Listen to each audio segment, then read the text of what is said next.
Okay, and you are now live. All right. This is Senate Appropriations Committee, and we're continuing our work on the fiscal 2022 budget. What we're going to focus on today is the weatherization piece of the budget.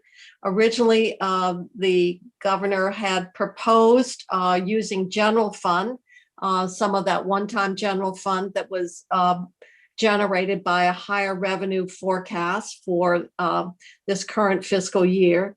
But with the ARPA money, the House moved the funding off the general fund, I do believe. So we had a bill that came in out of natural resources, which we have held, which would provide a proposed construct for how weatherization dollars are distributed in the creation of a special fund. There's an awful lot of other language that was included in that bill, Senator Westman, around the assignment to the PUC, et cetera. It's a 9-page bill. Right. Was the expectation that all of that would go into the budget? The expectation is that everything would go into the budget. Okay. So we need to go through that bill, and I'm going to suggest we start with the first section, right from the beginning. And is Chris available, or are you going to help us with this, Rich? Well, first off, Chrissy, is the draft 7.1 what it is the latest that Chris sent over yesterday? Stephanie should. That's the email I forwarded to Chrissy, the one that I got from Chris yesterday. That's what's up on the website. I would feel more comfortable. I can go through it with you, but I would feel more comfortable. Give me a second, and I'll call Chris and see if he can come, because it really you should really hear from the chair of the committee when we start. So let me call him. Chrissy, can you send him the link? Senator Bray. Yep, absolutely.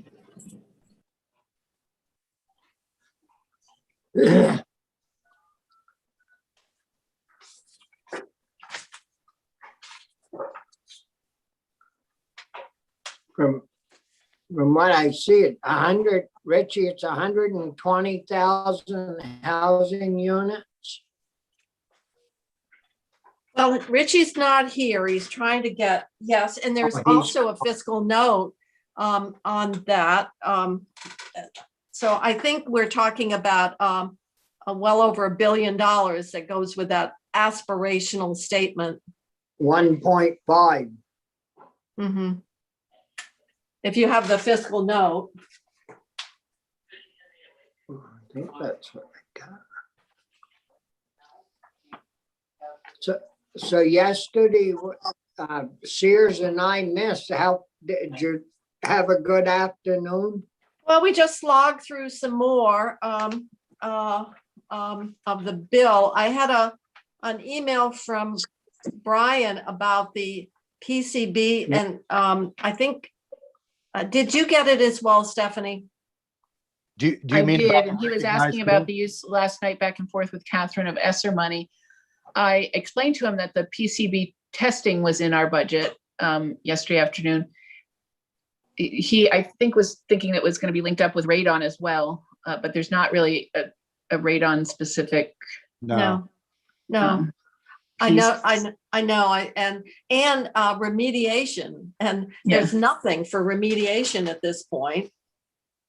Yeah, which is problematic, because when we did the lead bill, we did both at once, and that gave the districts confidence that if they had a negative test, the money was there. Jane, I'm not sure if you saw, but in terms of the recognized school question, yes, the reason why I was right and wrong. We never used the word recognized in any of the legislation that I worked on, but in the lead bill we used independent school, which includes recognized and approved. So if you just use the phrase independent school rather than a modifier on it, then it brings in both. Yeah. So Okay. my suggestion would be that we stay with the language that has recognized school, because that'll be Oh, I thought you consistent. said independent. Well, or we can either leave the language as it is or put in independent school and get rid of approved, independent, and recognized. Okay. So I thought you said one of them was all inclusive. And I thought it was is independent. independent, but in the bill right now, it says approved, independent, and recognized. So either we use that or we just say independent. I think we just go with independent, which is consistent with what we did in the past. Yeah, okay. We'll update that section there. That's in 702, Chrissy, if you're listening. Thank you. Good afternoon, Senator Bray. Hello, Senator Bruce. Hello, Senator Probst. Okay, thank you for coming in, Chris. We are looking at S109, and I guess we need to have you run through this because the plan, I gather, is to insert this bill, which has quite a bit of policy and other stuff in it, or work related to the PUC. So if you would run through the bill for us, that would be helpful. Sure. And Chrissy has it up. Well, I don't know, maybe she doesn't. I brought it up as an attachment. So everybody, you're going to screen share? Good. Is it okay if I share it on the screen? Yep, that's fine. Okay. Okay. Okay, so Chrissy, you're running the screen, is that right? Or Stephanie or someone? Chrissy, I'm running the screen. Okay, great. So I'll just walk through. So thanks. Because you already, first of all, I just want to thank Appropriations for letting us deliver the bill prior to crossover so that we made the dates, but then letting us continue to take testimony, research things, and fine tune the bill, especially given that money has been changing almost every day since we made crossover. So we've continued to tune it since it left. And then although we're really not amending the bill itself, the best form we could think of in order to indicate that the full committee was supporting this new language was to draft it as a strike all amendment. So you can tell me to go higher altitude or lower altitudes, Madam Chair, as I go along. The first amendment is just to lay out the major goals for the bill in section 1. So we have pre-existing language that proposes to weatherize 80,000 homes by 2020. We're actually currently at about 30,000 of that 80,000. And this lays out a goal of 120,000 units of housing over the next decade. And then there's a greenhouse gas reduction target named as well there in terms of 0.15 million metric tons CO2 equivalent by 2031 on line 11. So this is an aspirational statement that we will be spending approximately over 100 million a year to support this. Right. I mean, state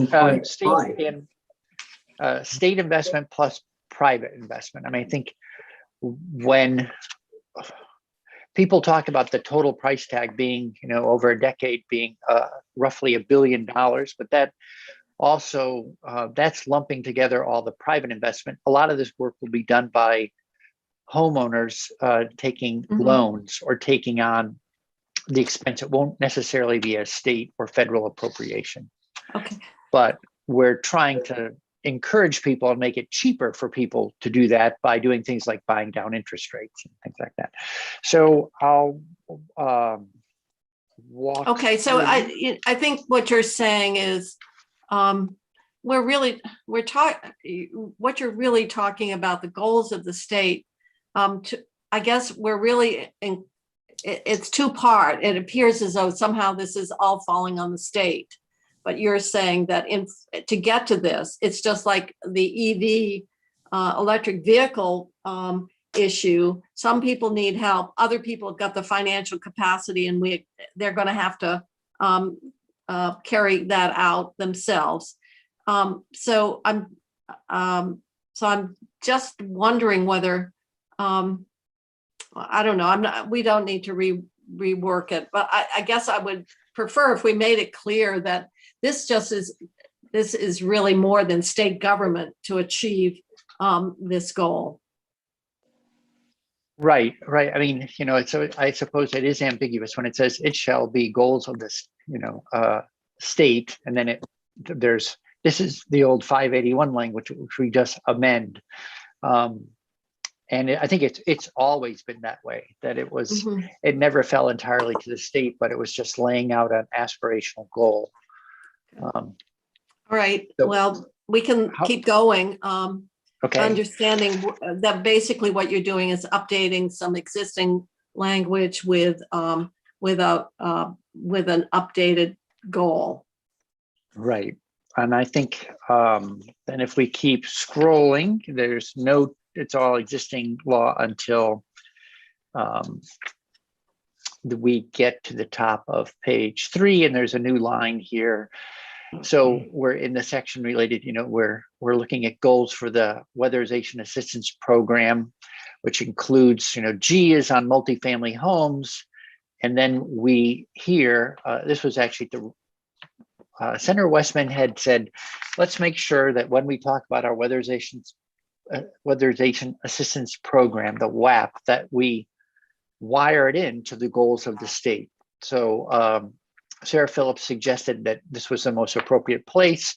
So we're just adding that the weatherization assistance program also works in combination with achieving that 581 goal that we just edited 2 pages prior. Let me ask from Stephanie, for all this language that currently exists that's not being changed, do we have to put this in, do we have to embed it in the budget, or do we just do the we would, if it's not in any, since this bill is still in our committee and it hasn't gone, we would probably want to put it in the budget if it's. No. Like Chris was saying, all of this before H is currently in statute. Yes. We would not. The amendment's drafted that way to show. So the drafter would have used the ellipses, the 3 stars to condense it where necessary, but it's drafted this way because I think that's the way we have to show it, what's coming before. We can't sort of, this amendment to statute, I don't think we can use the ellipses above the H. Okay, all right. That's all I'm asking, whether we have to repeat all that. All right. Right. Well, I suppose the good news is by the time it's in calendar format, it'll be quite compact, because she did use ellipses twice to shorten up the prior section.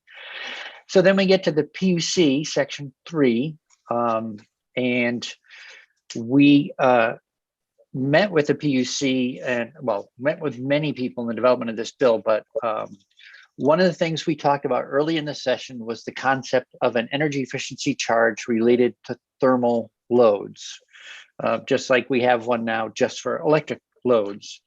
And there would have to be, we have questions about how that would be done and what we would need to keep in mind. And the people who have the most experience with managing the energy efficiency charge currently is the PUC. So we ask them for recommendations back to us about how a thermal energy efficiency charge might be structured. So it's purely a report. It doesn't establish any such thing, but if we do go that route, next session, we want to be prepared, and we thought it would be good to start vetting the concept now. So the PUC has seen this, and what was their position around taking on this assignment? This is actually almost entirely their rewrite of our language, and we also pruned it down. They thought that the initial ask was too broad, so we narrowed it to the essentials, and that came from them. With a little bit of tuning subsequently, but they were still fine with the language. Okay. That takes us to section 4 on page section 4 on page 4. Do they have to open, when they do a study like this, do they actually have to open a docket? I believe the format that they use is a quote unquote investigation. Okay, And that way they can give notice and comment and invite parties in. Because obviously if we were to go this route, something again, like what we've done for electrical energy efficiency, there are a lot of interested people. And this is a way for them not only to look at the technical side, but also to get notice and comment period. and they can do this within their existing budget and resources? Yes, we asked if they needed anything. We said, we don't expect you to just do everything for nothing. Is this within your capacity? And they indicated it was. Who testified? That would be Tom Nauer, as in Knauer. Okay, thank you. Yep. Committee, any questions so far? Okay, all right. Section 4 is a development of a weatherization workforce and counseling service reports. So 2 things.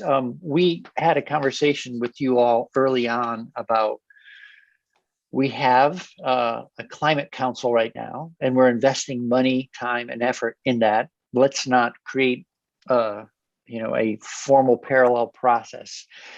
An early version of this bill had a legislative committee, study committee formed. Instead, now we've organized ourselves to reach out to 2 different groups. One that's working on creating the weatherization workforce. Those who are going to be in the buildings doing all the work. And then secondly, we've been calling it kitchen table counseling, people who are going to be able to sit down with people and help them understand what the options are, the benefits, the costs, and before they ever even go ahead and get implementation. So there are already people out there are interested in increasing the weatherization workforce. In order to have the kind of capacity we would need to do 120,000 homes over a decade.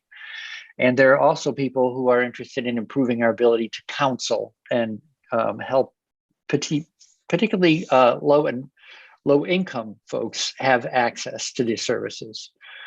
So there's a weatherization workforce report. We simply say that the chairs of House Natural Resources and Energy and House Energy and Technology, or their designees, meet with this group once in June to kick off the work, and then get a report back from them. In the case of workforce, we get a report back to the committee in October. And in the case of counseling, we get a 1st of October. And in case of counseling, we get a report on the 15th of October. So basically there's 2 work groups out there. We meet with them once at the beginning of their work, and then we get the report in October. The goal is to have So do we need to move on? We're still on section 4, the workforce, and now we're into energy savings counseling report. Okay, right, so right. We need to move on to the next page. Okay. Right. So, we stagger the starts, June 15th and 30th, and then we stagger the reports coming back October 1st and October 15th. And the goal is that we basically don't spend money as a legislature running a parallel effort. A lot of these people are already involved in the climate council work. And this way, without waiting for a full report in December, we'll hear from them and as a committee and start to prepare our own work in probably November, so that when we return in January, we'll already have been drafting a bill, basically. So it's a way to jumpstart our work for next session. And that takes us right through to the top of page 6. Can I just ask a question about Yeah, okay. Yes, Alice. I mean, I'm thinking of some of these businesses who are doing a tremendous amount of this already. And this proposes to put an additional piece of work on them, even though they're already doing a lot of this? For instance, the counseling with regard to weatherization. I mean, how is the proposal to add more to their duties when they're already very busy doing it? I'm thinking of Neighborhood Works of Western Vermont, who are doing all kinds of things and moving along nicely. Right. So Well, what are you proposing to do? I would say, they can speak for themselves, but they've been in the room with us as we've crafted all this. And we've taken a lot of testimony from OEO, the community action agencies, Neighbor Works. Yeah. I think, what they have all come to realize is that there's a lot of different people working in different ways here and there, sort of on their own piece of the pie. Yeah. And what we're trying to look at is, to the degree that it's helpful, harmonizing our work, especially on the workforce side, to create a career pathway that involves our clean energy economy, one piece of which is weatherization. We had quite a bit of testimony that if you really want to get people interested, they need to think of it as a career other than just a single job, like they're going to be weatherizing basements and attics or something. So that's what's behind the notion of coordinating and developing a statewide credential of value to people in this field.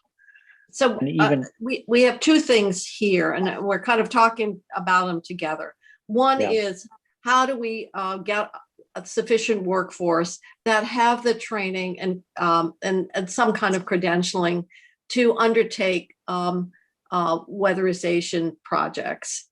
Then the other is around the counseling and services to individual homeowners around how they invest, how they understand different programs that they could benefit from. So one is, you've got two sections here. One is workforce and trying to get all those entities looking together, because they're probably, they all have a mutual goal of workforce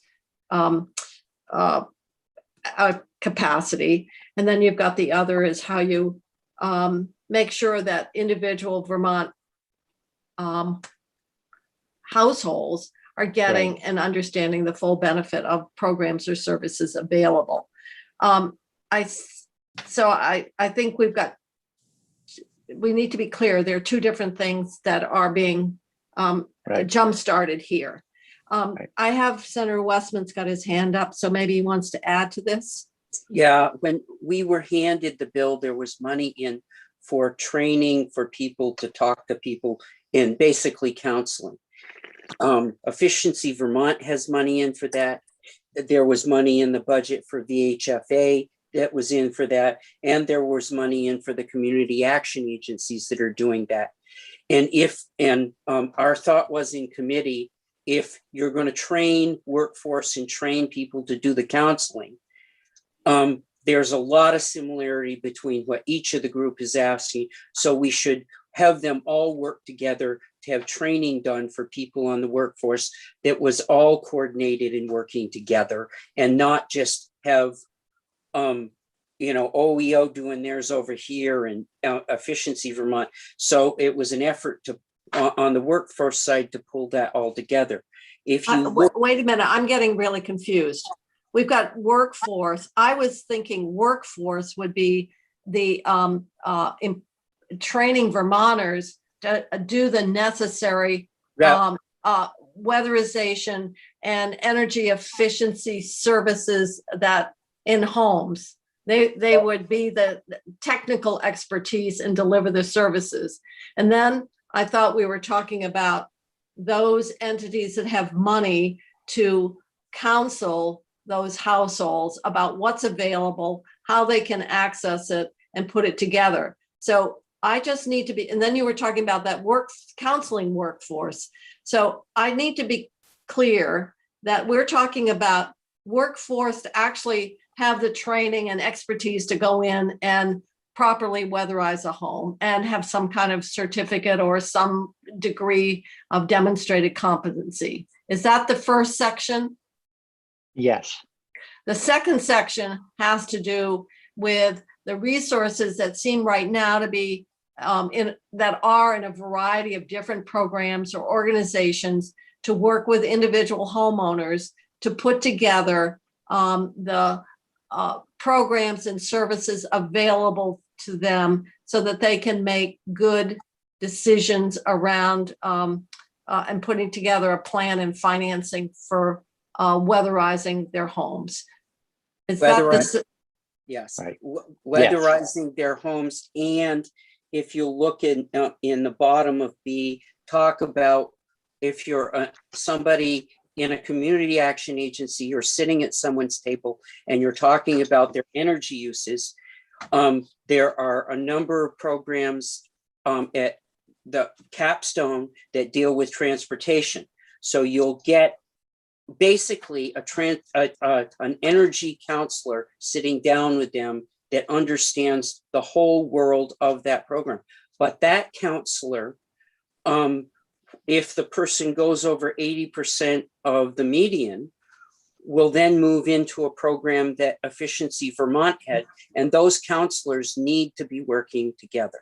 yeah, okay. I just want to be clear, when we're throwing around workforce, we're talking about the counseling workforce. Yep. That's and we're talking about the first section is the workforce that need to be of sufficient number to carry out our carbon reduction goals related to thermal efficiency. Okay, all right. Yes. Committee, are we clear on that? Okay. Right. I mean, we've been calling it a three-legged stool. There's funding for the program to run it. There's a workforce that's going to actually do the work in homes and businesses. And then there's the counselors that help make the connection so that people can actually avail themselves of the services in an affordable way. Okay. Can I just ask one? Alice, yeah. Is the goal to increase the number of people who already do these jobs already and the businesses that already do them already and are doing a great job? Is what will happen out of this? Will it mean that there are more businesses, or it will enhance the services we have already, or both? I mean, is that the goal? Yes. So the goal over, it's a little hard to know how fast we can grow, like even with training programs, for instance, but that we're estimating that we will double and then double again the pace at which we weatherize homes over roughly 4 to 5 years. So right now, anyway, I'll pause there. Okay. All Does that right. answer your question, Alice? Yes, I hope that it. Okay. I think there's acknowledgement that we need more capacity, workforce capacity. Okay, we'll go back and we're now on section 5, I believe. Okay, so also worth pointing out at the very beginning of section 5 is this construct. We've talked about having a bucket, to receive monies into, especially at a time where we don't know at any one moment what all the sources will be, and they will probably evolve over a decade. So we tried to create a flexible but stable process and methodology for funding the program. And so it says, on line 9 there's established an energy savings fund, which shall be managed, blah, blah, blah. And so the idea is that over at the Department of Public Service is like the home for that fund, and that as we receive funds in, they go to that. I think the last time I was with you all, we were calling it a barn, and we were putting our hay up in it. And then we were feeding out from that barn over time. So that's the construct. Create the fund, appropriate to it, and then appropriate from there onto the other programs, which we also will figure will change over time. For instance, there's an appropriation to VHFA. If it turns out that program's fantastically successful, we might well find ourselves a year or from now or 2, whatever, funding the energy savings fund and then appropriating out again to do another tranche of work spurred on by VHFA work. This is interesting. I'm just trying to equate this. Public service would do this.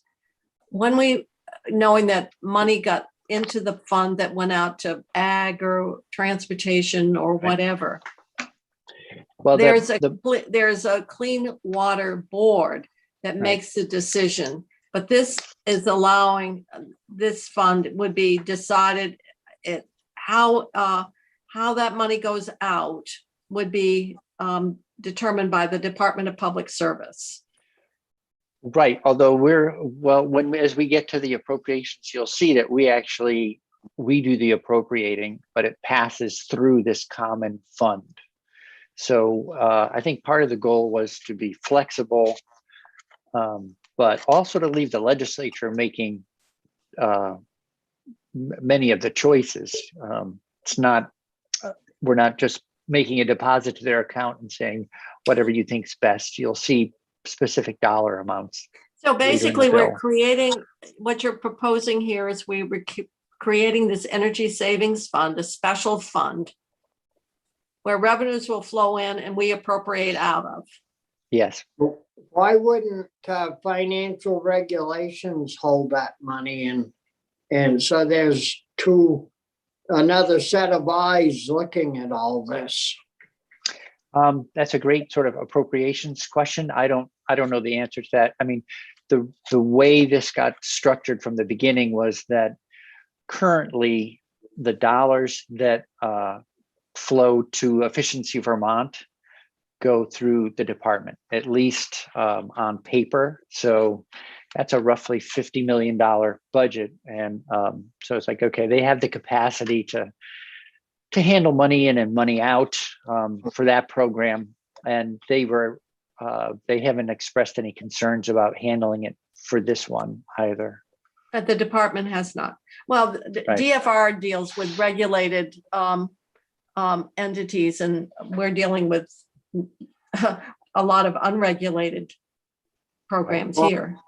Oh, this won't be regulated in any way then? No, well, any more than, for example, these programs would be administered based on eligibility rules or whatever. So it's not the entity providing the service. For example, a company that does weatherization is not a regulated entity like insurance or banking. Yeah. No, that's fine. Okay, so we're down to the fund. Yeah, so that's the fund.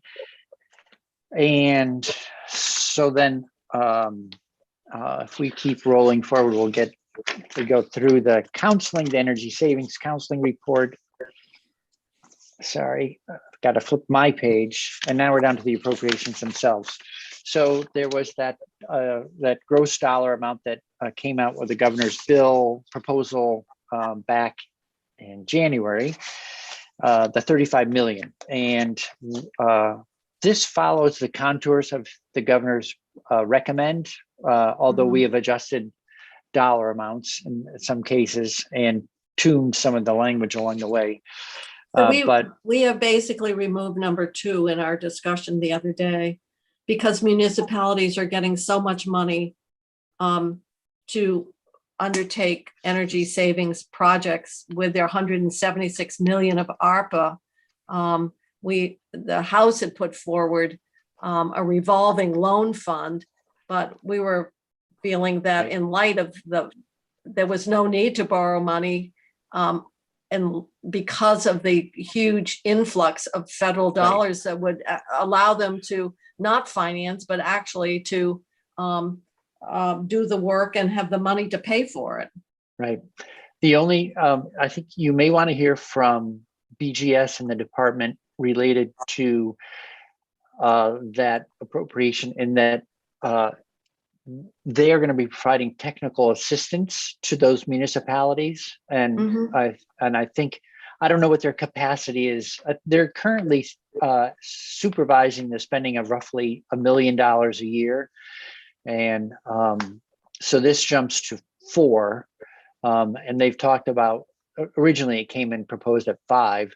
So I just don't know if they have the capacity. Even if the municipalities have the money, great, but there may be more need for technical assistance to help counsel those municipalities that generally lack the sort of professional staff that could help them figure out how to apply and Yeah, develop a the program. language that we had was, well, first of all, it would create a revolving loan fund, which we're thinking we don't, at this point, with so much money there available to use for these various investments. Then there was other language that BGS could establish a fee for their services. I see. Okay. Well, you're a step ahead of me. I just wanted to mention their capacity to provide all the technical assistance that may get called on. I don't know. But it raised the question about a state agency being able to set a fee for reimbursement and the extent to which that had to go through the tax, fees go through the tax Right. committees. Right. All right, so we'll keep going because that obviously, when this started out, we were in a very different place than we are Yep. with the ARPA money. Yep. Um, So then section 3 is 9 million to Agency of Education, actually passes it through to VHFA. And VHFA is looking at basically how to finance projects out there and get the most bang for the buck. They're looking at a variety of things, tools to use. It could be bonds.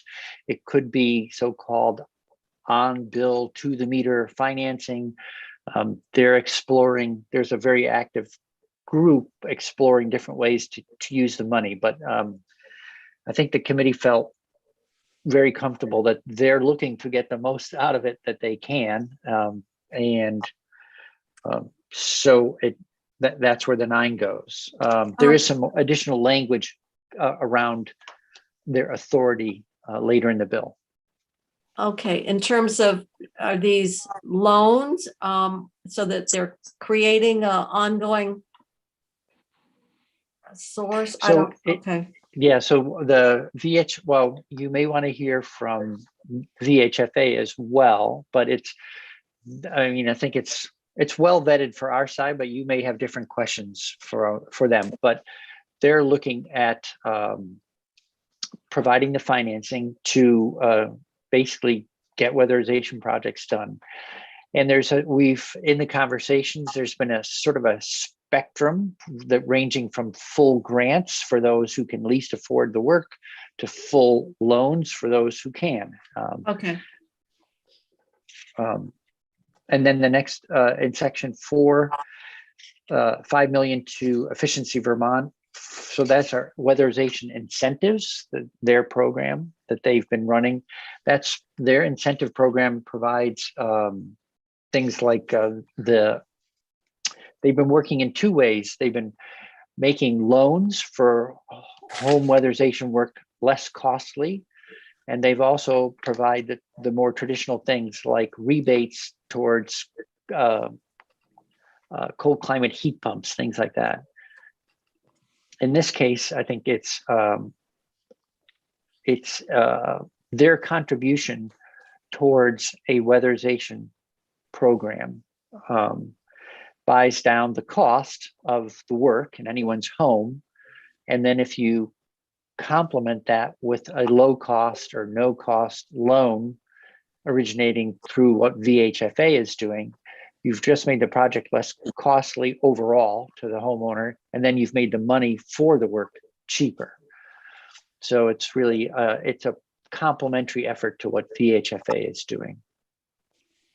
Okay, and that was part of that 16 million yes, originally the governor proposed. Yes, you have a good memory. So the 16 million got split 9, 5, and 2 right in front of you there.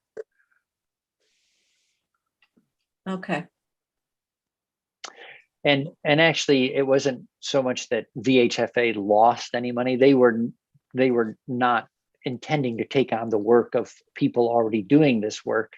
There was going to be more of a pass-through. So we decided to just be explicit about who those funds are going to go to do what. So, and then the last 2 million of that 16 is Efficiency Vermont has been leading work already on workforce development. They have the Energy Efficiency Network, basically training programs for vendors out there, carpenters, et cetera, to get certification and all this training. I would just pause to say all the training from our point of view is really essential, because if we're putting state dollars into a program, we want to make sure that homes are well weatherized. I think we've probably all heard stories about work on homes buttoning something up so tightly that it doesn't breathe anymore, and you end up with mold problems, for instance, things like that. So we wanted to make sure that we have a program that has standards, credentials, and trained people out there delivering the high quality service, so that we don't inadvertently end up ever causing a problem for anyone who participates.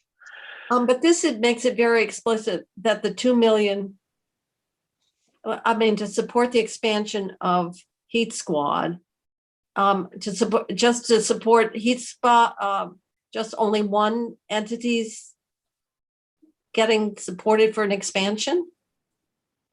I would want to double check. I believe that the money will be split. A portion of 2 will go to Heat Squad. Okay, because it's for the purpose of workforce development initiatives and to support the expansion. Right. Okay. So rather than a separate grant to NeighborWorks, they're rolled into the 2. And increasingly, NeighborWorks and Efficiency Vermont have become partners over the last several years. And so they spoke in favor together of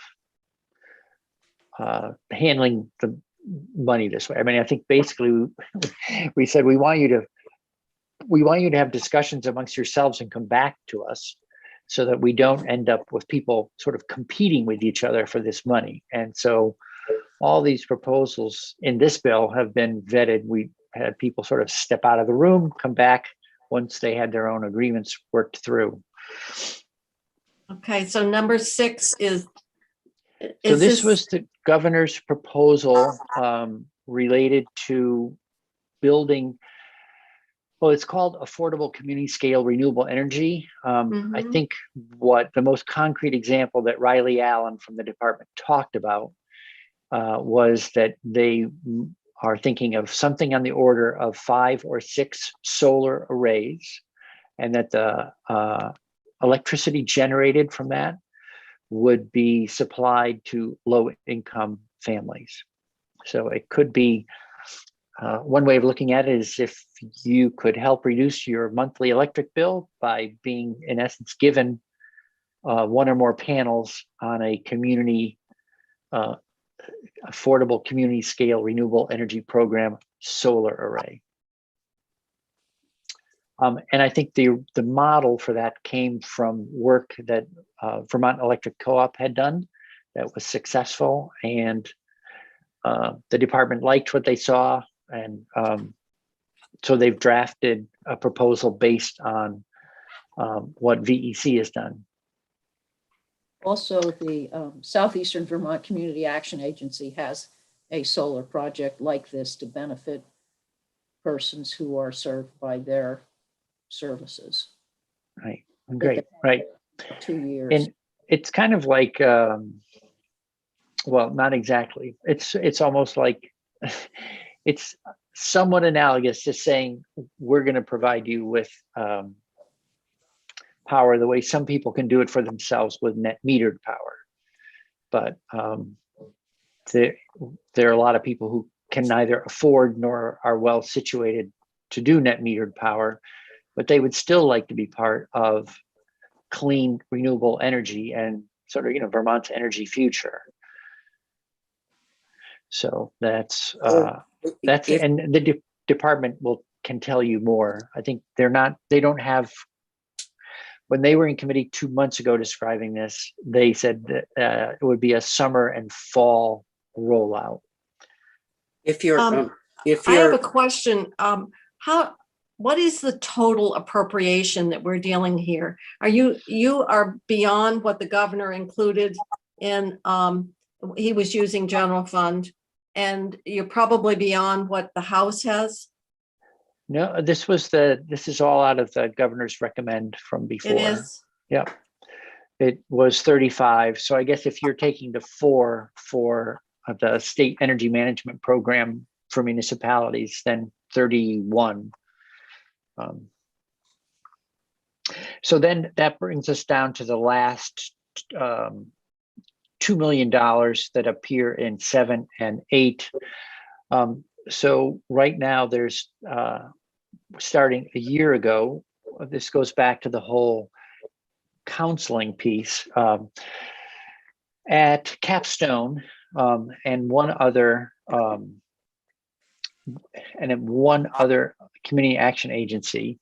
They've started to provide this sort of comprehensive or holistic counseling, which we heard very positive stories about, and it made great sense to us that when you have that chance to sit down with a family and help them think about their budget, yes, it'd be great if you can help them to get into weatherization, but how about if you also provide a broader service than that? So we looked at comprehensive financial coaching. So that it would include budgeting, debt reduction, credit building, asset development, and then it all wraps around with an emphasis on reducing the reliance on carbon-based technologies. So this is one way for us to say, yes, we're going to be supporting weatherization, but the testimony led us to the conclusion that we can be more helpful than just weatherization. If you're going to have a conversation, you might have someone look at, well, how much credit card debt? Where's your money going? Is your transportation affordable? So number 7 was included in the governor's total? He did not have that program. The dollar amount was included. That's part of our reallocating some of those dollars. I see. But you're asking to have a position created. Yes. So there's one OEO position to oversee all the CAAs, all the community action agencies. And then this expands that kind of holistic coaching, including energy, statewide. So the administration is saying that they need to have a coordinator in the office of Sarah, the OEO state office. They did not ask. I think you know how this dance goes a little bit. I think. Yeah, but I'm not sure the coordinator. I can understand what you're talking about out in the service delivery, but I'm not sure I understand what an administrator in OEO would do at the statewide level. Well, so that's a good question because it's a new program. I think Senator Westman, Senator Westman's been my partner in this conversation with the community action agencies. I don't know if you have. So the only thing that I'm saying is we're creating position that I think what we're talking about to a large extent here is ARPA or one-time money. So my question is, we don't have language yet that says we are creating a position. I can't imagine that we would do a permanent position because there's not ongoing funding for this at this point. So perhaps you could explain that a bit more for us. Sure. I mean, I think the driver for the whole thing here was that we felt as though it's so crucial to have, if people don't get the counseling to know how. No, I'm not questioning what goes on. Okay. And the local service delivery. What I'm asking is what an administrative level position in Waterbury would do here, because my understanding is Capstone's been lucky, and maybe one other, because they got a grant from a bank to really focus on financial literacy. But other community action agencies have not had that same resource that they would like to have. My question is, not so much about the value of helping people, although we've got a variety of financial literacy programs. I think the treasurers, we ought to really look at how many of them are floating around. But so I was thinking we were trying to replicate that direct client delivery of financial literacy. My question is, what does the one coordinator in Waterbury do that there isn't already a model and a definition that's been developed by Capstone? So the short, do you mind if I? Yeah, well, sure. Whoever can answer the question. So the truth is, this was not the one position in OEO was not asked for by OEO, but the CAP agencies themselves came to the committee and said that we need to coordinate our effort, and we think that there ought to be a position in OEO to help coordinate all of the efforts of all the CAP agencies. That's where it came from, but the position was not asked for by OEO.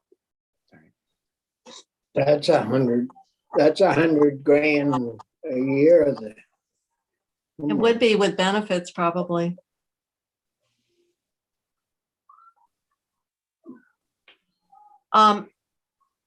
Well, I suppose it lends itself to a limited service, because one would think once you've done the inventory, you understand the programs and you're trying to get them in a more systematic way. You could argue that that's one-time startup work to do that kind of development. I'm just struggling here with the long-term, because there's not long-term capacity within our general fund base to be adding positions. So that's the basis for my question. Sure. Well, I suppose one way, I mean, I think if we look at it as a startup cost, and then it turns out we will have a year from now, we'll have experience with this. And if we think it merits an ongoing investment, we'll know that, and we can look at it from, there'll be other ways that this program needs to be supported by other funds over a decade. And so if that's a cost-effective investment, then I think the program can make it well beyond when we've finished with a transient budget surplus and transient ARPA dollars and things like that. But it does give us the chance to stand up a program that gets started. But I agree, we definitely worked carefully to avoid creating full-time ongoing costs.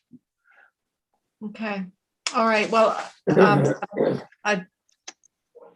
we might as well keep going to the last part, which is so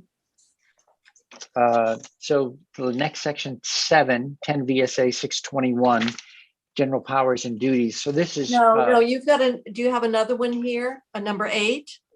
Oh, I'm sorry.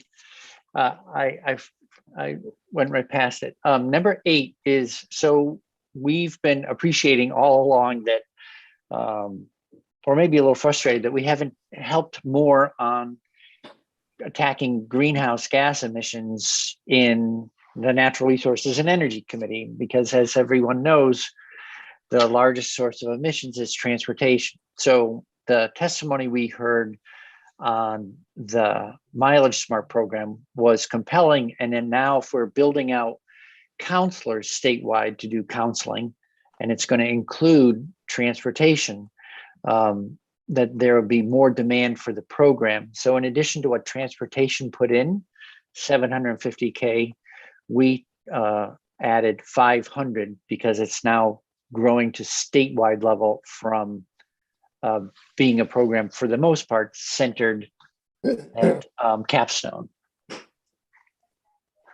So and I don't know if everyone knows what that Mileage Smart. Well, I know what Mileage Smart is. Okay. I can tell you because it's in the transportation bill. Yeah. And we actually increased it. The allocation right now is 600,000. We've moved it up to 750 because of the program, because of the more recent take up. So the 500, and then they can use 10% for administration, which is the standard amount. What you're basically doing is saying, we're going to add for the Mileage Smart is incentives for the purchase of used high mileage vehicles or zero emission vehicles. Right. And it was established in 2020. So basically what you're saying is, and we increased it to 750 based on the current take up. Right. And you're adding 500,000 to the 750 based on what? On number 7 right before it, because now we're going to have Well, people then- placed throughout the state. Are you talking about then 500,000 to fund incentives? Or are you talking about 500,000 more of staffing? No, for incentives. Because if we have these expanded counseling services that are in 7, part of the challenge for Mileage Smart, as we understood it, was that they don't necessarily have people around the state to help explain and sort of quote unquote, sell the program or help people enroll.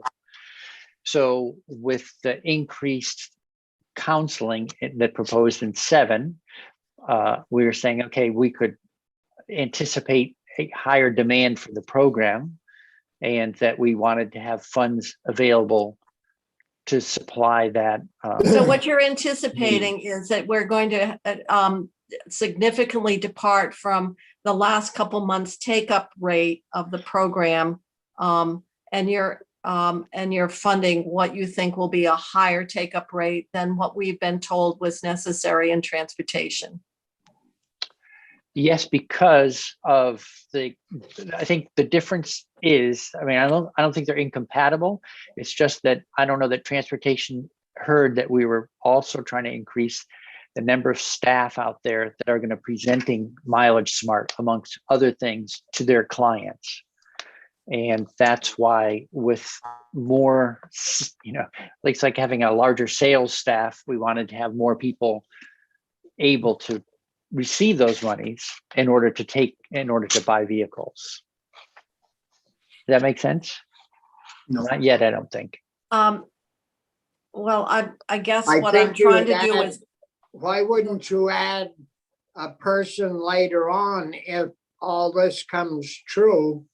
In a year or so, you'd add an additional coach or, no, they're talking, I think if I understood what Senator Bray is saying, the 500,000 is, they're thinking that if you're doing the additional counselors to work with families, they will know about the program, and the take-up rate experience will be dramatically influenced upward as a result of those people in the field connecting with the families who need the benefit. And therefore, the 750 that is currently, we just raised it in the Senate T-bill, would not be sufficient to accommodate what would be the anticipated impact that staffing would have on the historical experience, which we've been using the last couple months because it's changed so dramatically.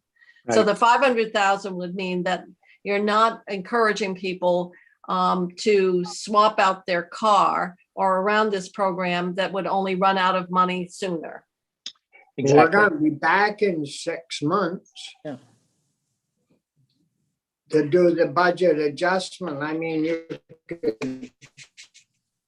if we didn't have the money now, we could make changes in January when we come back, if we don't come back sooner. I'm not coming back sooner. It was, Good. That's the best news I've heard today. Yeah. it was also our understanding that only 2 of the CAP agencies have a full Mileage Smart program that's up and running on a regular basis. The other 3 are just starting with this. What you see above with the 5 positions, 1 in each CAP agency, would mean that those other 3 would be picking up at the same time all of this. So yes, we envision that with those counselors, there's going to be a lot more demand for the program. And I would back up and say the frustration on natural resources is that I think it's fair to say in natural resources, we don't feel like the state is doing enough around transportation, which is the large carbon producer. And I think the members on the committee wanted to contribute to a program that we thought was working. Okay. My question then is, we don't need to give money for administration because we're already funding the staffing in the other section. Yeah. So you're the 750 has a 10% for administration. So am I correct in saying the 500,000 that you have here to support the Mileage Smart program is kind of vague? You're to fund incentives, the vehicle incentives in the Mileage Smart program. If you want to be clear, that's what you're funding. Yes. Right. That, I mean, if you wanted to revise, that was our intent, that we wanted every dollar to go out as an incentive on a vehicle. More capacity in the program, not so much. So let me ask, is there, since you've got two funding sources for the same program, which dollars are used first?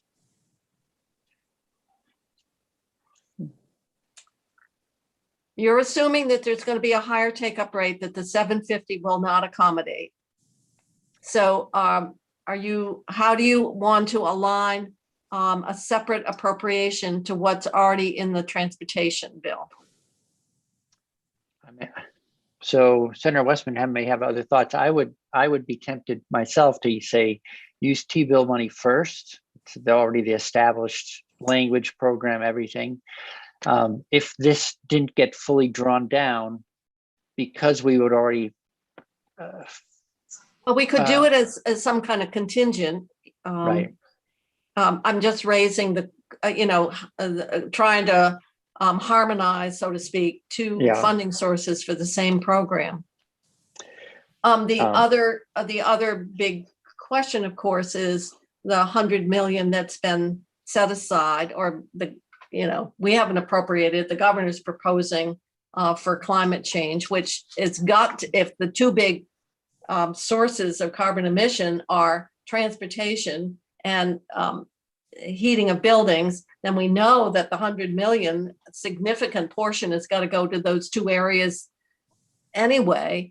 So we can, if you want to, I guess, ensure that the program is adequately funded, that you appropriate this so that it would pick up if the appropriation in the transportation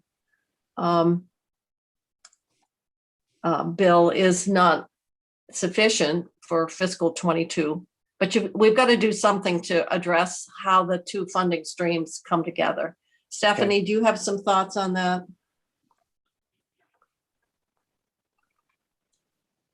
I'm struggling a little bit with it because you've got it all in this energy fund. And presumably all the source of money into the question really is, I have to, if we're using ARPA, we're not putting, we're putting ARPA into a separate section of the budget. The governor has been very adamant that he wants to keep it clearly definable and transparent. And so I'm just wondering how this mechanically is going to work to put it into, well, we'll have to figure that out. We'll have to take if this is all ARPA funding, then we're going to have to. So my understanding was, at least the way we built this to begin with, was that this was all that current surplus dollars, the 213 from last January. That's what we built on, the governor's recommend, which included it. To the degree to which things are being swapped, we decided that we didn't know how to do that. And that was going to happen after we built the bill. So what we concentrated on was the same number of dollars, regardless of source, as I what can we were, understand that. Yeah. and then just stuck with dividing it up in the most effective way we could to spend it. I figured when we came in here, you would tell us how the dollars were actually going to get to where they're going. The only thing that we did that was, we also thought of the Energy Savings Fund as a place to be able to deposit money and a one-time allocation that would then be drawn down over more than 1 year. For instance, the $4 million to Weatherization Assistance Project was actually the governor's proposal. It's 4, but it's 2 million a year times 2 years. That kind Well, of that's thing. still within the framework of ARPA, which we've got multiple years. So you're Right. proposing a 2-year funding here? Yes, I mean, right now, that's the way this is all structured. We hope and suspect that we'll be back next year to add money to the Energy Savings Fund to deploy, future allocations. But for now, we're So not. when we did get the email which I forwarded to you from Commissioner Brown around the weatherization program that is administered, it has been administered for many years by OEO. Right. And he questioned why you would put the money into the fund and then appropriate it back out to them when they've already got the 12 million in their budget that has been there for many years. And so that I sent you that memo. Do you have Yes. thoughts on his feeling? Why are you making a 1-step, a 2-step? Yeah, well, I can see how someone would, everyone's concerned about protecting their money, but we're in the midst of actually supporting an increase of 20% to them. So we're not skimming or anything. Actually, it's the whole idea of that Energy Savings Fund is that we anticipate that more funds will be put in there in future years. We're going to have to grow a revenue source to support this work on a sustainable basis. And what is that going to be? No one has the answer yet. So there's no interest at all in shorting them, but it was, if they're in that same bucket along with all the other energy work, that's the same bucket that we would put more money into and they would get more money in future years. I mean, we're hoping that beyond the 20% that they've said they can handle now, that they in a subsequent year will say, well, we can do another, whatever it is, 10 or 20%, that their capacity will grow along with the rest of that workforce. So we're just really trying to put them into the biggest and safest pool of money. If they stay outside it, I think that to me seems like a more vulnerable place to be. They'll be the only allocation that's by itself that's on energy spending. Okay. I mean, All that right. was it. Well, they've got their 12 million base. So Right. this is what you're saying is anything over that. Other questions on the bill as we still have to go general powers and duties, I realize. So we'll keep. Just a quick question. Chris, when Yeah. do you think we'll start realizing the savings from doing all these positive things? That's a great question. I actually was reaching out to someone to help me do like a 1-page summary of what we think this investment over time what the amount of the investment and the amount of savings. I don't have a current answer, but the I would underlying. think the Climate Council, with all the resources that we gave them, would have some analytical ability to do those Right. Projections, whether Right. it's this investment or any of the others that they're coming Right. up with. Right. I mean, I think the the underlying model that we were thinking about in part was Efficiency Vermont. So you have a utility, it's doing this work.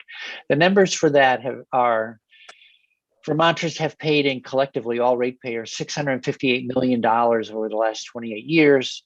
The total savings attributable to that investment is 2.4 billion. So, some of it's been realized long ago, and some of it is still going to be realized because you put a LED light bulb in and it's going to be saving you money for the next 10 years. That's long term. Right. So we're going to get a one pager to say, if this program succeeds at the level we think, what will it cost? What will it save? So what is the total appropriation here in the bill?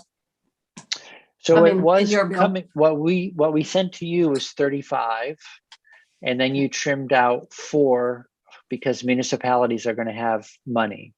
Yeah, well, we didn't know they were going to have quite as much. Right. So I guess we're at 31. Okay. All right. Funny, all these savings that we're talking about. How come my electric bill keeps going up? Well, remember Senator Sears, the comment made by Governor Snelling many years ago. We can't afford to save this much money. Hey, more power to you. But, I see my bills keep going up. I don't see them going down. That's because you're not reducing your usage. Yeah, I was just going to say, there's usage and there's rate. I don't want to get into that today. It's too long a conversation, but let's just say that certain things are set up so, the older you get, do I want to invest in solar for the lifetime? Oh, you're doing an actuarial analysis. Yeah, it's sort of like the pension plan. Can I plan on another 20 years? It's like, should I invest in a Crown at 1,800 or should I go for a cheapo filling? Right. Which is those are the decisions you have to make. And, as Vermont grows older, just be reminded of that many of the citizens here that you're trying to, who aren't at a point where they would be receiving some of these things. Well, actually end up paying more because of your policies. I'm trying to figure out my son's inheritance, and I thought if this money was going to show up in 10 years, I could tell him, well, you haven't got it right now, but in 10 years, this investment. Yeah, right. Well, he who waits. I'm going to suggest we move on to section 7, which we haven't done. Okay. We've still got more. Yeah, but only a little bit. So section 7 begins in the bottom of page 8. It goes right on to 9. And wait a minute. The agency. Are we talking about? I thought we were talking about public. So this chapter, no, we've switched over to title 10. We're in VHFA's language. Sorry. Okay. We're changing their authority on further down in paragraph 23 on page 9. So these are adjustments to allow, this supports the allocation it specifies the authority and the work that VHFA will take on and gives them the authority to work in this area. So I'll just be quiet so you can read it because it's pretty straightforward. It focuses on people at 120% of median AMI. And is this to address the group that treasurers had the ability to loan? And there's a band of households between getting it free versus and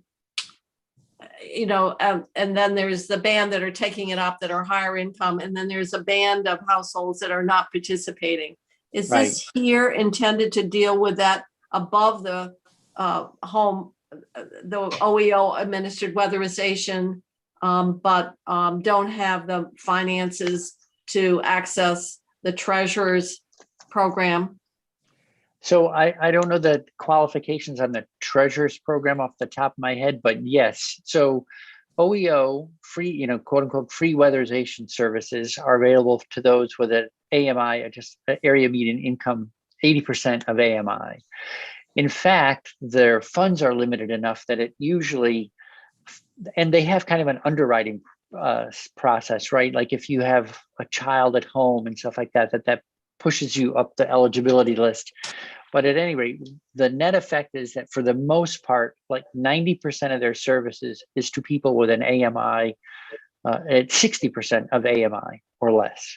And so there's a gap at 60 to 80 is underserved. So that's one gap we're trying to fill. It's And then because there's more demand than there's money, the 60 Right. to 80. Yeah. Okay.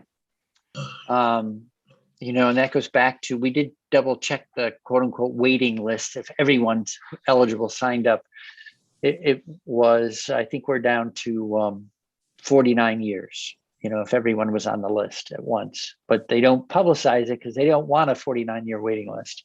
And then just as you were pointing out, there's that band from 80% of AMI up to 120, where people are, not feeling, they're not able or not comfortable taking on debt or doing that kind of work.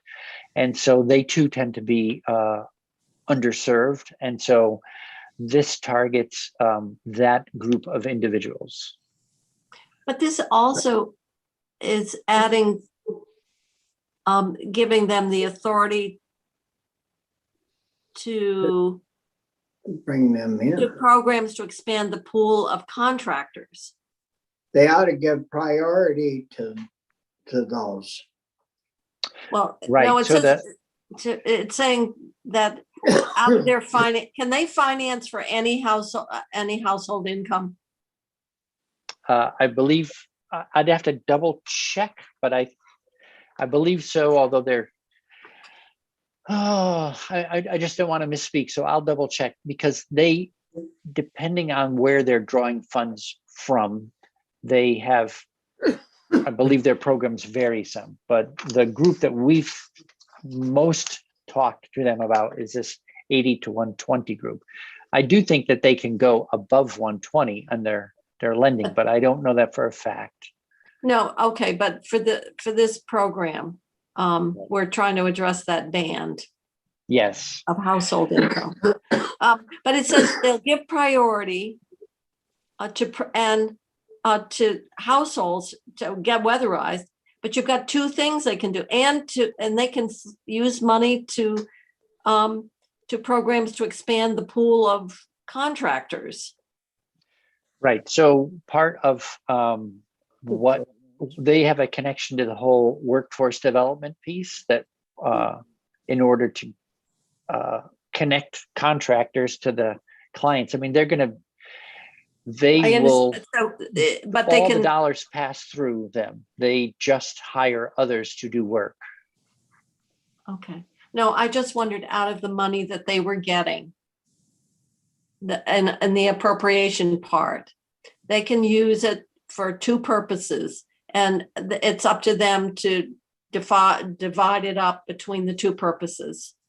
Yes, and the language is a little broad, in part because honestly, there are conversations going on week by week by week, as people, including VHFA,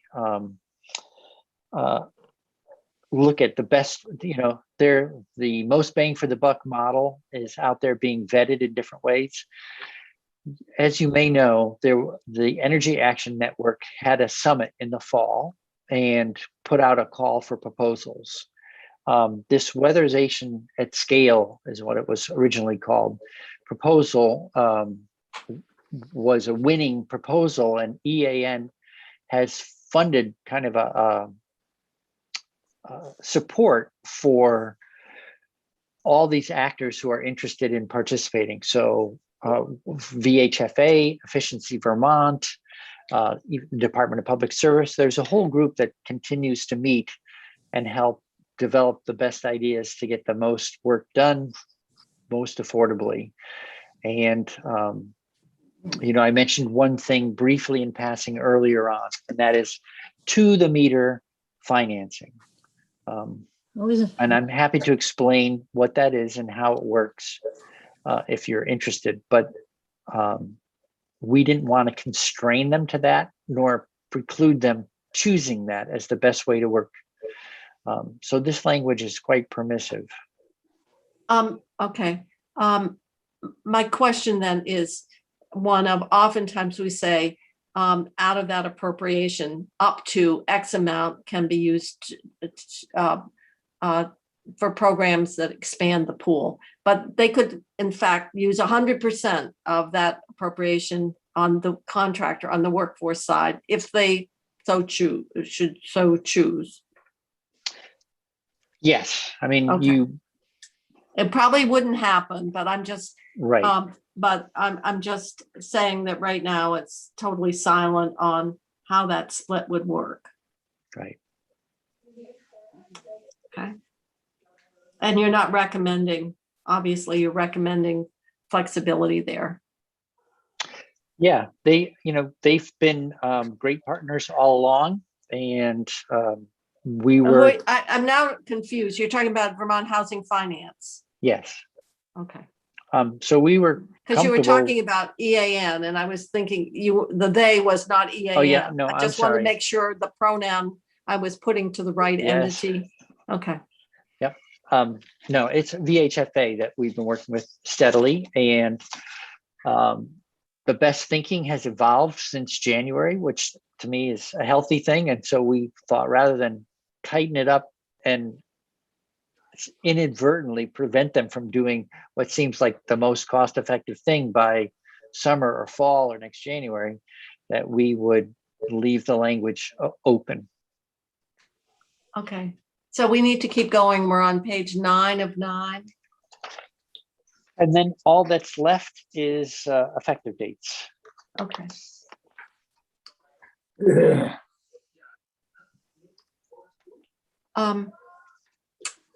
Okay. I guess then we can go back onto the screen. Other questions of the committee?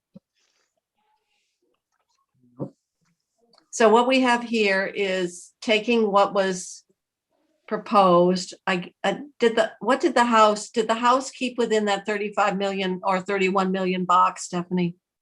They did 30 million, and then they did that revolving loan fund at $10 million that we are not doing at the municipal revolving loan fund. Well, considering. So they had done 30 in ARPA and 10 in that general fund municipal loan fund thing. Okay. So yeah. All right. They've done a total of 40. The governor had proposed a total of 35, and this would be at 31. Okay. Well, because they increased and made it a revolving loan fund, which we are saying in light of subsequently how much federal money is going down. A $10 million loan fund is like due before the sun, frankly, when there's 176 million out there that can be used to support this the only question is if they want to consult with BGS and have advantage of those services, the extent to which I guess we need to check out whether finance would have a problem, because that language around establishing a fee for their services would still have to be there to go with the money. I mean, due before the sun. I thought you were going to say something much more barnyard than that. Well, I would have, but we're streaming online, so I thought I would modify my expression. Okay. Okay, committee, any other questions? So we're gonna, what is being proposed here is the creation of a special fund. The anticipation is that when we're getting into the recommendations of the Climate Council, that there will be funds that in the future would flow in, and we would be appropriating ARPA money in the way that it's being outlined in the bill as it's coming over. The other thing just to mention, the other advantage we saw of setting up the special fund was we learned from the representatives of the federal delegation when they're in our committee that there may be a return to quote unquote earmark funding. And since we have the most senior senator in the United States in charge of that committee, it could be that we wanted to put ourselves in the position to say, we already have a fund, we already have a program, we already have a way of allocating from it. And that this was part of creating, I guess, a genuinely attractive program that could accept and use additional investment. We wanted to make ourselves investment ready in case there's an opportunity to work with the federal delegation and do that. Okay, but we've got the fund, but it's like anything, anything coming out of it's got to be appropriated. Right. And that was also a goal, was that we didn't want to put it in and sort of lose control over it, especially given that we go away for 7 months of the year. It'd be nice to be able to design a program and then have that money flow in a way where the legislature still gets to influence what the investments get, how they're implemented. All right. So we've got some language changes, a few, I think, that we've identified, and then we've got to figure out mechanically how we fit this into the bill, because we're creating an F section. So, and I think all of this is ARPA. Is that correct, Stephanie? That's what it would be. Yep. Mm-hmm. Okay. All right. Well, All right. If you did want to ask VHFA any questions, our primary contact person for that, probably same for you, is Maura Collins. mm-hmm. This would all go in probably the housing bucket. Well, this would be, this is all weatherization. So this is in the climate bucket. Oh, it'll be climate. Oh, that's true. All right. Well, it could go into either. Yeah, climate, particularly if you're putting in the EV money. Okay. Right. And then as you point out, sorry, the other thing was we were thinking about that 100 million that the governor's setting aside for climate action, that would be another pool to draw on. As you said, there's no conceivable plan they could come up with that wouldn't look at thermal and transportation loads. So that would give us another source of revenue or funds, at least for a couple to more flow years. into the same system. Is there any? I remember that somewhere in the past, I was told, particularly for the low income home weatherization program, that that when you're looking at the return or the need to redo a weatherization, it has a lifespan of X number of years before it has to be done again. Can you tell me what that period of time is? That's a great question. And I've never asked that question and never heard anyone talk about how long a weatherization project lasts. So I'll have to do a little research. I'm happy to go. Okay. I remember the comment being made that, yes, just because you've insulated a home once doesn't mean it's done. I would guess 20 years, but I'd rather get an exact number from Chris. Okay. I'm happy to go look into it. What I've heard more often is not so much that the initial stuff, weatherization, for instance, wore out, but that It's improved. the science advanced. So for instance, someone comes back, they've already insulated once, now maybe they do some air sealing and they swap out, they add a new cold climate heat pump along with it on the next round, or they fix windows or something, so that not so much replacement, but that no one bites off the whole job at once in the beginning. the so-called deep retrofits where they really do like everything cost in the neighborhood of $40,000 to $60,000. So very few people sign up for such a thing. Mhm. Okay. All right.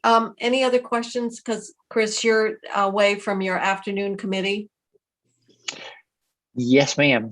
Okay, which is finance? Finance. Yes, we're talking about the PPP and taxation of the PPP. So Okay, well, I'm getting calls. We need to know.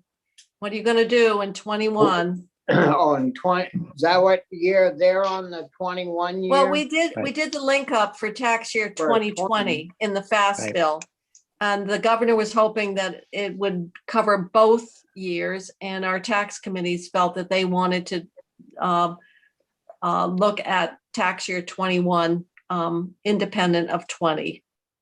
But you know, I never figured out how if you don't make money in your business or whatever, how do you pay tax?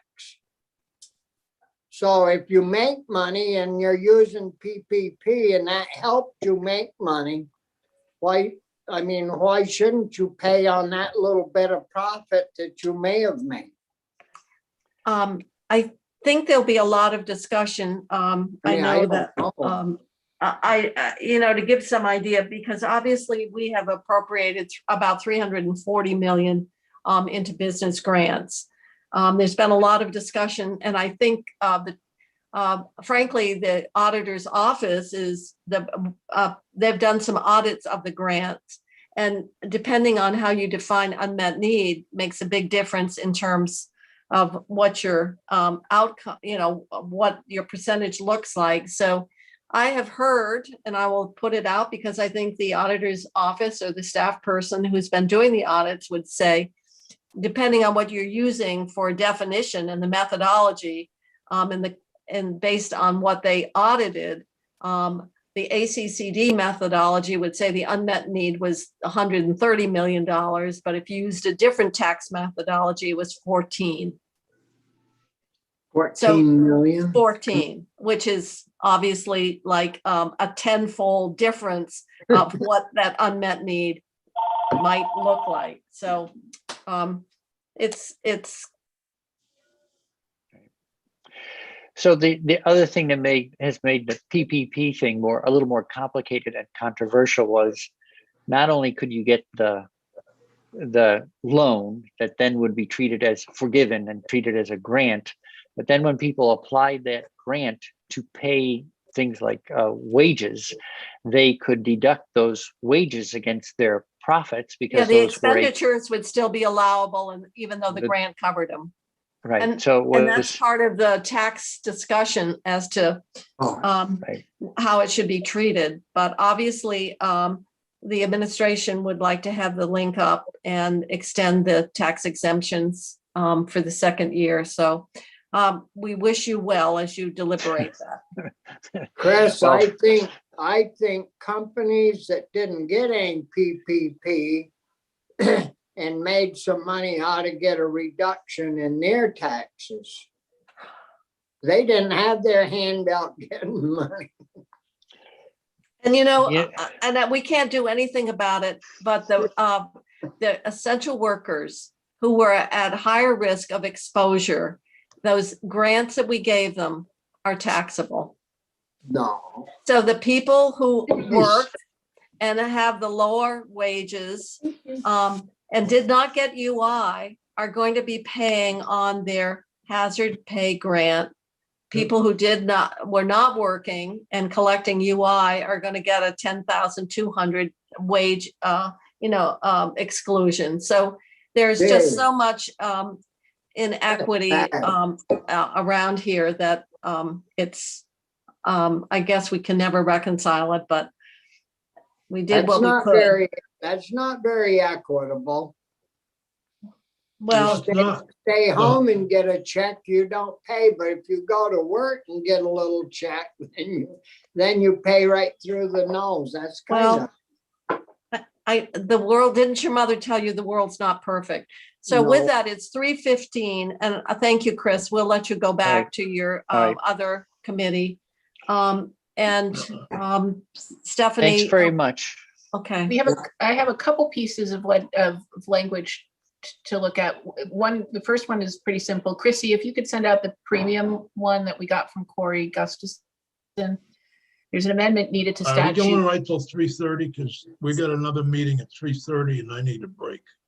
I Okay. need to take a break. I don't care which one we do, but we've got another meeting that goes till 5:30. To 5:30? Yeah, No, 3:30. 4, isn't it? huh? What time's your meeting, Chrissy? I thought the pro tem's meeting is 3:30 to 5:30. It's 2 hours? Yes. is. Oh, okay. I guess we better take a break. Okay. We'll have to pick this up tomorrow then. I didn't realize it was, all right. Corey contacted me. I assume it's about that language. We will, I'm going to adjourn the committee for today so that people have a break before we start our next 2-hour meeting.